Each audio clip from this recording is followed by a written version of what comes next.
من دون اللہ اندادا یحبونہم کحب اللہ.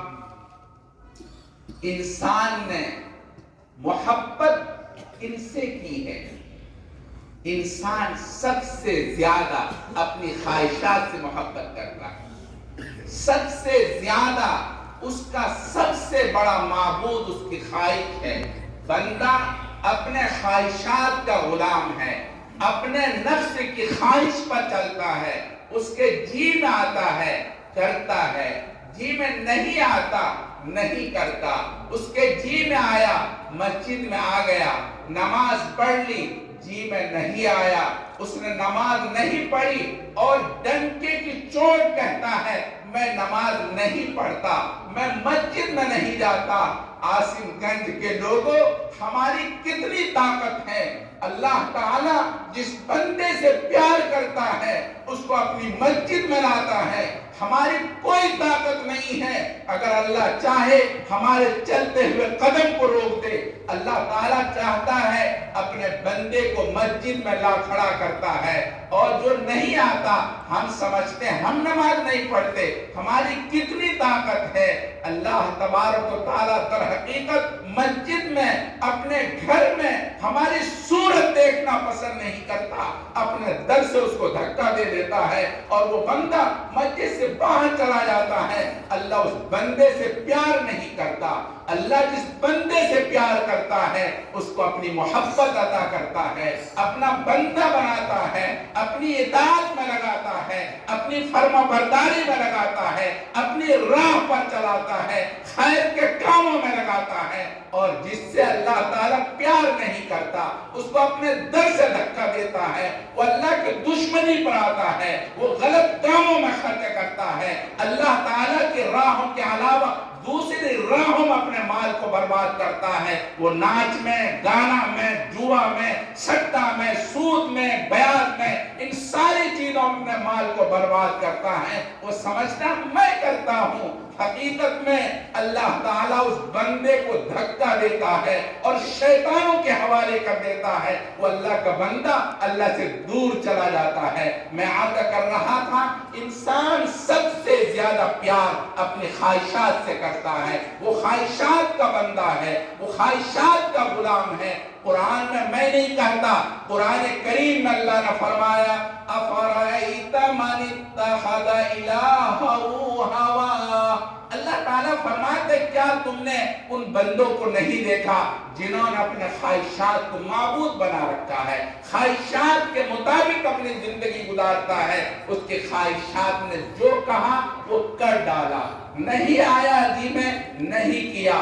اللہ نے کیا فرمایا، اللہ نے کیا حکم فرمایا وہ بندہ پسے پشت ڈال دیتا ہے. میرے بھائی اپنے مالک کا کہا مانو، اللہ کا کہا مانو، اپنے خواہشات کو چھوڑو، لات مارو خواہشات کو، اپنے پروردگار کے اطاعت پر چلو. اللہ نے جو فرما دیا وہ آخری ہے، اس کے بعد کوئی چیز نہیں ہے. اللہ تبارک و تعالیٰ کا حکم ماننا انسان کے لیے، اللہ کے بندوں کے لیے. ہم اللہ کے بندے ہیں، ہمیں دعویٰ بھی ہے ہم اللہ کے بندے ہیں. اللہ نے قرآن میں کہا ہے یا ایھا الناس اعبدوا، اے لوگو تم تو میرے بندے ہو، میری عبادت کرو، میرا کہا مانو. بندہ وہ ہوتا ہے جس کے اختیار میں کچھ نہیں ہوتا. ایک آقا جس زمانے میں غلاموں کا رواج تھا، ایک آقا اپنے بندے کو، اپنے غلام کو بازار لے کر گیا اور بازار میں سودا سلب خریدا، واپس آنے لگا. راستے کے اندر نماز کا وقت ہو گیا. غلام کہنے لگا نماز کا وقت ہو گیا ہے، میں اس مسجد میں نماز پڑھنے جانا چاہتا ہوں. وہ بھی مسلمان تھا کہ ٹھیک ہے جاؤ. وہ آقا خود باہر رہ گیا. اب نماز پڑھنے لگا، نماز پڑھتا رہا. دیر ہو گئی. باہر سے وہ آقا آواز دیتا ہے ارے بندے تو کہاں چلا گیا اور تو کیوں نہیں باہر نکلتا، تو باہر کیوں نہیں آتا. وہ غلام کیا کہتا ہے اس مالک نے تجھے اپنے در سے دور کر رکھا ہے، اس مالک نے مجھے اپنا رکھا ہے. میں اس وجہ سے اپنے مالک کے در پر ہوں، اپنے مالک کے گھر پر ہوں. میں اپنے مالک کے گھر سے باہر نہیں جا سکتا، جب تک میرا مالک مجھے اجازت نہیں دے گا میں باہر نہیں جاؤں گا۔ ایک آقا کا فرما برداری، ایک آقا کی اطاعت، اللہ تعالیٰ کی فرما برداری، یہی غلام کا کام ہے، یہی بندے کا کام ہے۔ وہ اپنے اللہ کو مانے، اپنے اللہ کو کہاں مانے، اپنے اللہ کے حکم کے سامنے خواہشات کو لات مارے، خواہشات کو پتے پشت ڈالے، اللہ تعالیٰ کی فرما برداری کرے۔ مولانا روم رحمت اللہ علیہ نے محمود ایاز کا واقعہ لکھا ہے۔ محمود بادشاہ ہے، ایاز غلام ہے۔ ایاز بڑا فرما بردار، اپنے آقا کا موتی، اپنے آقا کا کہا ماننے والا، جس کی وجہ سے آقا اس سے بہت پیار کرتا تھا۔ میرے بھائیو، عاصم گنج کے لوگوں غور سے سنو، بندوں کا کیا کردار ہونا چاہیے اور آقا کے حکم کو کیسے ماننا چاہیے۔ محمود بادشاہ ہے، ایاز غلام ہے، مگر بڑا مطیع، بڑا فرما بردار، آقا کے حکم پر قربان ہونے والا، اپنے آقا کو ماننے والا۔ جب کوئی بندہ ایسا ہوتا ہے، اپنے آقا کو ایسا مانتا ہے، اپنے آقا سے ایسا پیار کرتا ہے، تو آقا بھی اس کو ایسے ہی چاہتا ہے، ایسی محبت سے نوازتا ہے۔ میرے بھائیوں، آپ کیوں نہیں غور کرتے، کیوں نہیں اسلامیات کو پڑھتے، صحابہ کرام کی زندگی کو کیوں نہیں پڑھتے؟ آپ دیکھو، اللہ تعالیٰ کو انہوں نے اپنایا، اللہ کو اللہ مانا، اللہ کے حکم کے لیے اپنے آپ کو قربان کر دیا، جس کے نتیجے میں اللہ نے کتنا چاہا ہے، کتنا پیار کیا ہے۔ قرآن کریم میں جگہ جگہ اعلان ہے، رضی اللہ عنہم ورضوا عنہ، اللہ ان سے راضی ہو گئے، اللہ ان سے خوش ہو گئے۔ دل کی دنیا بدل گئی، حالات بدل گئے۔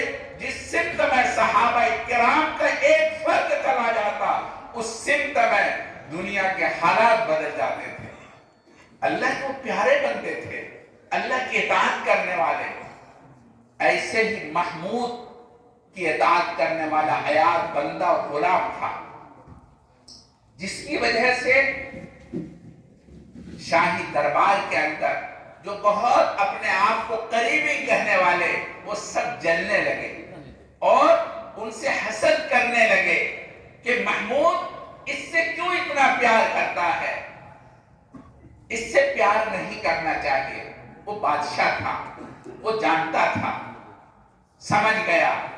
ایک دن سب کو بلایا اور بلانے کے بعد اپنے شاہی خزانے سے ہیرا نکالا، ہیرا، بہت قیمتی ہیرا۔ ہمارے ہندوستان میں بھی کبھی ایک ہیرا تھا، کوہ نور نام کا، جو پوری دنیا کا سب سے قیمتی ہیرا مانا جاتا تھا۔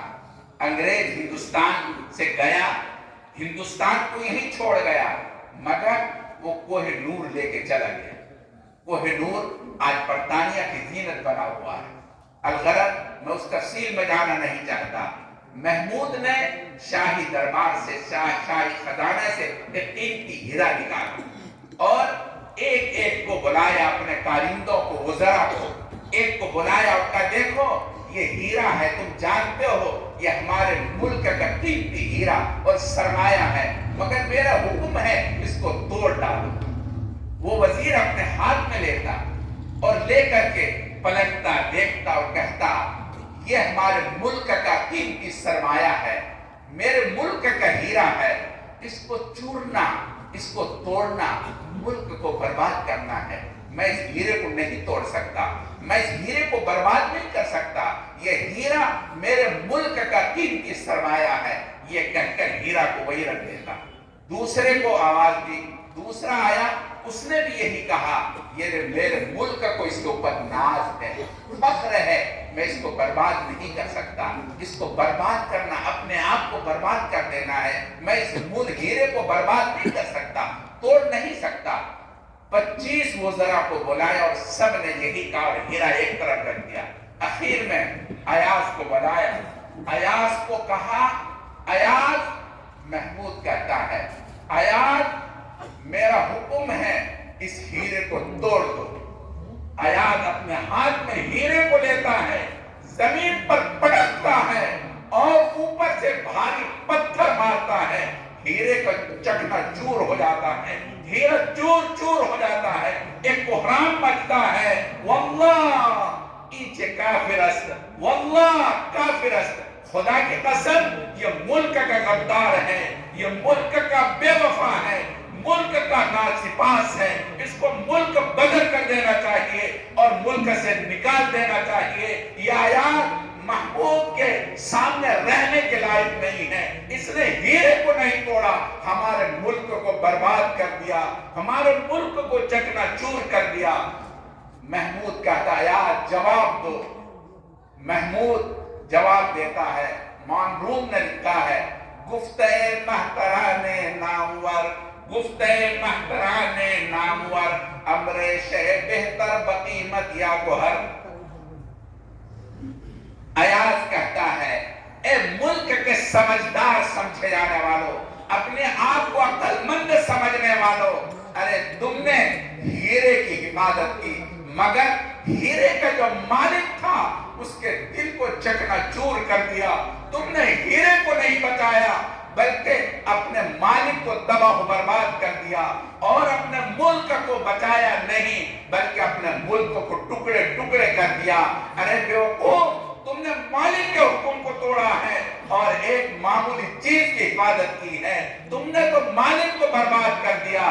تم اگر اپنے مالک کو بچاتے, تیرا مالک ایسا ہے, ایسے ہزاروں ہیرے تیرے ملک کے بیت المال میں جمع ہوتے. تم نے مالک کو برباد کر کے اپنے آپ کو نہیں پورے ملک کو برباد کر دیا. مولانا روم نے لکھا ہے اس واقعے کو نقل کرنے کے بعد لوگ اپنے آپ کو بچانے کی کوشش کرتے ہیں, مالک کو تباہ و برباد کرتے ہیں. اپنے مالک اللہ تبارک تعالیٰ کے حکم کو توڑ کر اللہ کے دل کو توڑتے ہیں, اللہ کو ناراض کرتے ہیں, اللہ تبارک تعالیٰ کو غضبناک بناتے ہیں, اور پھر یہ سوچتے ہیں میں بچ جاؤں گا, میں اپنے آپ کو محفوظ پاؤں گا. کبھی نہیں ہو سکتا. اللہ کی غضبناکی کی وجہ سے تم برباد ہو جاؤ گے, تم تباہ و برباد ہو جاؤ گے. میرے بھائیوں, میں عرض یہ کر رہا تھا, ہم اللہ تبارک تعالیٰ کے حکم کو اپنے خواہشات کی حفاظت میں اپنے آپ کو خواہشات کے اوپر چلا کر اللہ کے حکم کو برباد کرتے ہیں. اللہ تبارک تعالیٰ کے حکم کو توڑ کر گویا ہم اپنے آپ کو برباد کرتے ہیں. قرآن کریم نے یہی کہا ہے افرائیت من اتخذ الہہ ہوا.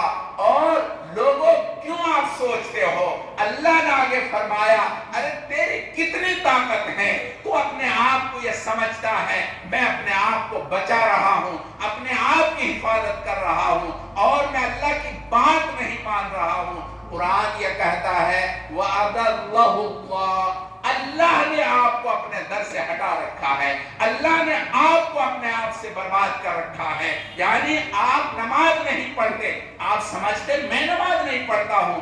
اللہ کے بندے تم نہیں, اللہ تمہیں نماز پڑھنے نہیں دیتا. اللہ نہیں چاہتا کہ تم جیسے نالائق انسان, تم جیسے غدار انسان, تم جیسے اللہ کے بے وفا, اللہ کے حکم کے توڑنے والے اللہ کی عبادت کرو. اللہ کو پسند نہیں ہے, اس وجہ سے ہم اللہ تعالیٰ سے پیار نہیں کر پاتے. قرآن نے مطالبہ کیا ہے, اللہ نے آگے فرمایا وَالَّذِينَ آمَنُوا أَشَدُّ حُبًّا لِلَّهِ. دیکھو اللہ سے صرف محبت نہیں, اللہ کا مطالبہ ہے اللہ سے عشق کرو, عشق کرو, عشق کرو. اللہ سے صرف محبت نہیں, محبت تو نام ہے میلان قلب کا, اور محبت جب آگے بڑھتی ہے اشتداد پیدا ہوتا ہے, محبت کے اندر حد سے زیادہ شدت آتی ہے, اسی کو عشق کہتے ہیں. عشق قرآن کریم یہ کہتا ہے اللہ تعالیٰ سے ایمان والوں کو عشق ہونا چاہیے. اللہ تعالیٰ سے کیا ہونا چاہیے, بولو, اللہ سے عشق ہونا چاہیے, اللہ سے بہت زیادہ محبت ہونی چاہیے. عشق جانتے ہو کسے کہتے ہیں؟ پیران پیر سیدنا عبدالقادر جیلانی رحمت اللہ علیہ نے عشق کی تعریف کی ہے۔ عاصم گنج کے لوگوں میری زبان سے سنو اور اپنے دل میں اتارو، عشق کس کو کہتے ہیں؟ عشق کا نام ہے العشق نار یحرق ما سوى المحبوب، العشق نار یحرق ما سوى المحبوب۔ عشق ایک ایسی آگ ہے جب سینے میں جلتی ہے، سینے میں سلگتی ہے، ساری چیزوں کو خاکستر کر دیتی ہے، اس کے دل کے اندر صرف ایک محبوب ہوتا ہے، محبوب کا علاوہ سب چیزیں جل کر بھسم ہو جاتی ہے۔ عشق کا نام ہے العشق نار یحرق ما سوى المحبوب۔ صحابہ کرام رضوان اللہ تعالی علیہم اجمعین کو اللہ سے عشق تھا، اللہ سے ایسا ہی پیار تھا جس کو عشق کا درجہ حاصل تھا۔ اللہ تعالیٰ کے لیے وہ سب کچھ اپنے آپ کو قربان کرنے کے لیے ہر آن تیار رہتے تھے، ہر آن۔ ایک گھڑی بھی ایسی نہیں ہے جہاں ان کی خواہشات اللہ کی راہ میں، اللہ کے دعوت میں، اللہ تبارک و تعالیٰ کے نام پر رہ جائے، ایسا نہیں ہو سکتا۔ قربان جائیے صحابہ کرام رضوان اللہ تعالی علیہم اجمعین کی جماعت پر۔ کیا آپ کو خیال نہیں ہے حضرت سیدنا عمر فاروق رضی اللہ تعالی عنہ کا زمانہ آتا ہے؟ دوستو ذرا غور سے سنو، عاصم گنج کے لوگوں بہت غور سے سنو۔ حضرت سیدنا عمر فاروق رضی اللہ تعالی عنہ کا زمانہ ہے۔ مسجد نبوی چھوٹی سی ہے، اتنی چھوٹی ہے کہ اندر نمازیوں کو تکلیف بہت ہے۔ برسات ہوتی ہے، کھجور کے پتے کی چھت ہے، اوپر سے پانی ٹپکتا ہے۔ مسجد نبوی سے متصل سیدنا عباس رضی اللہ تعالی عنہ کا مکان ہے۔ غور سے سنو عاصم گنج کے لوگوں، آپ کو اس عظیم مسجد کی تعمیر میں بصارت ملے گی۔ سیدنا عباس رضی اللہ تعالی عنہ کا مکان ہے۔ برسات آتی ہے، مکان کی جو چھت ہے، چھت کچی ہے، مٹی کی چھت ہے، اس کے اوپر ایک پرنالہ ہے، وہ پرنالہ مسجد میں گرتا ہے۔ برسات کے وقت میں اوپر سے پانی گرتا، نمازیوں پر چھینٹیں آتی۔